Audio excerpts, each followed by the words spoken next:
টেকসই অর্থনীতি ও আঞ্চলিক নিরাপত্তায় ইন্দো প্যাসিফিকে বাংলাদেশের সাথে কাজ করতে চায় অস্ট্রেলিয়া, কানাডা, ব্রিটেন ও যুক্তরাষ্ট্র।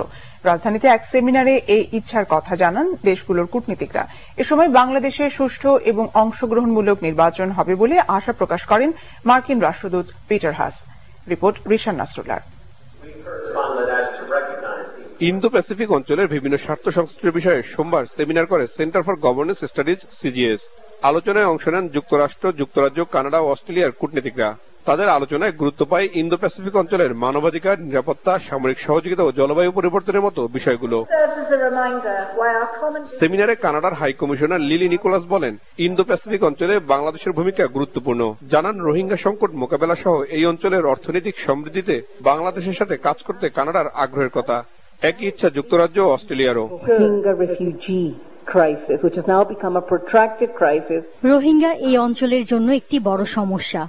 আঞ্চলিক শান্তি বজায় রাখতে এই সংকটের সমাধান জরুরি। আঞ্চলিক অর্থনৈতিক উন্নয়নে বাংলাদেশের সাথে ভূমিকা রাখতে চায় কানাডা।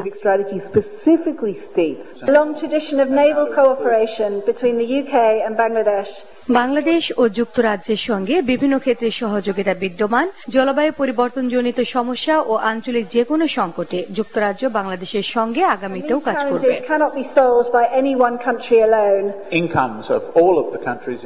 আঞ্চলিক অর্থনৈতিক করিডোরে বাংলাদেশের ভূমিকা খুবই গুরুত্বপূর্ণ।